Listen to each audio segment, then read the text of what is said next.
I'll tell you this story. The context of the story makes the story significant. This happened around 580 BC. For those of you who are very familiar with Bible study, you understand the context. So let me set this up because it's very important. The nation of Israel, for all practical purposes, had been destroyed. When the nation of Israel is destroyed, that means the Jewish God is dead in ancient terms. That Marduk, the god of the Babylonians, he's supreme, he's sovereign, he controls all things. When the nation of Israel goes out of business, it means the temple goes out of business. That means there's no sacrifice for sin. And I don't mean this to be offensive to those of you of Jewish background, but you understand in Old Testament Judaism, if the temple isn't functioning, essentially Judaism goes out of business. You can't be a good Jewish man or woman if there's no temple sacrifice. And this story takes place within that context, which means as far as the world is concerned, the sovereign God of Israel is out of business. He's dead. He doesn't exist. The Babylonian gods rule supreme, and God is in the process, as you know, of instructing and teaching and disciplining his people. And this is so awesome to me.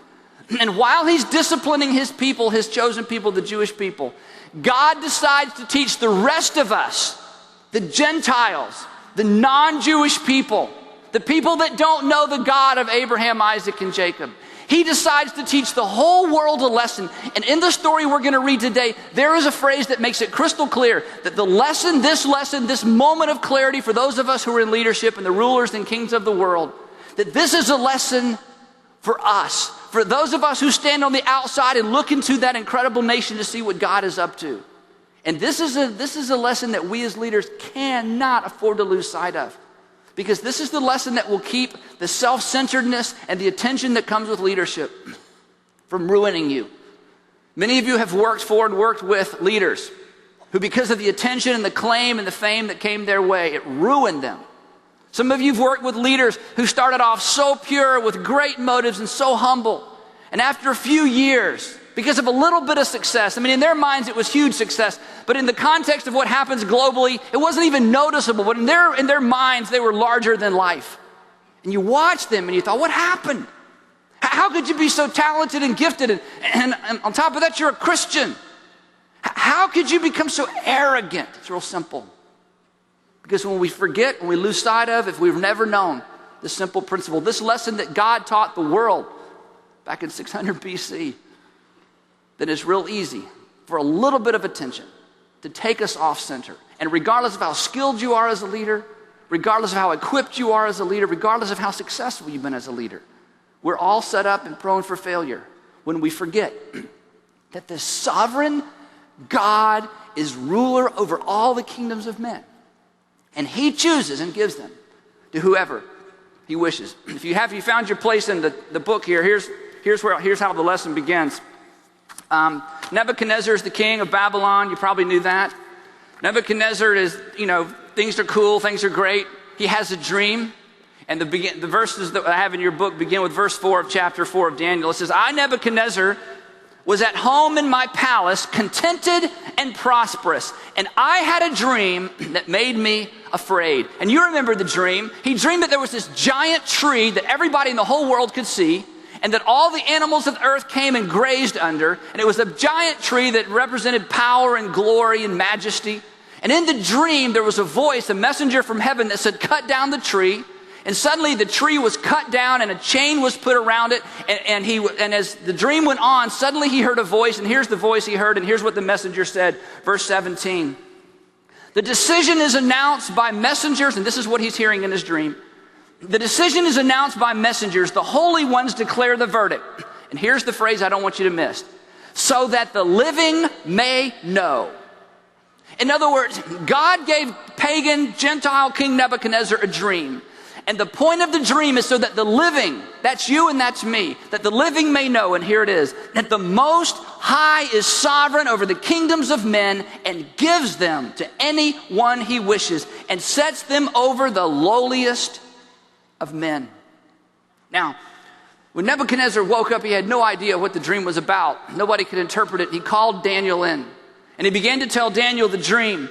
And as he told Daniel the dream, you remember, Daniel was so alarmed. This is kind of funny. Daniel was so alarmed by the dream that Nebuchadnezzar began to comfort Daniel.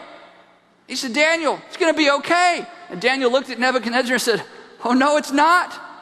because you're the tree. Verse 24, this is the interpretation, O king. And this is the decree the Most High has issued against my lord the king. You will be driven away from people and will live like wild animals. You will eat grass like cattle and be drenched with the dew of heaven. 7 times will pass by for you until, and here it is, you acknowledge. In fact, let's just read this out loud together, beginning with the word that. Ready? That the Most High is sovereign over the kingdoms of men and gives them to anyone he wishes. Your kingdom will be restored to you when you acknowledge, I love this, that heaven rules. Nebuchadnezzar, God is about to teach you, and it's not even your God. The God you don't even believe in, the God that you think you defeated when you took down Jerusalem is about to teach you a lesson for the benefit of all the living, of all the world. And the lesson is real simple. Leadership is a stewardship. It's temporary, and you're accountable. That leadership, all leadership, is a stewardship. It is given to people. It is temporary. It will be taken away. And you, Nebuchadnezzar, as a lesson, because you are the preeminent king, you are the Lord of the earth, you are the King of kings, as the Persians like to call themselves. You are the King of kings, and I'm about to demonstrate, while you have the undivided attention of the world, that leadership is a stewardship. It is temporary, and you're accountable. All leaders are accountable. Because ultimately, at the end of the day, Nebuchadnezzar, you don't rule. I love this phrase. Heaven rules. Nebuchadnezzar, you think you're the king because of who you're related to. You think you've maintained your kingdom because of your ability to lead and to manage and to finance. But oh, Nebuchadnezzar, I'm about to teach you a lesson in the most amazing way for all the world to see and for generations to read about. That at the end of the day, from your perspective, that's where you think you got your authority. But I want the world to know, no. That at the end of the day, heaven rules. Leadership is always, even at the highest levels, a gift and a stewardship. It is always temporary. And we are all always accountable.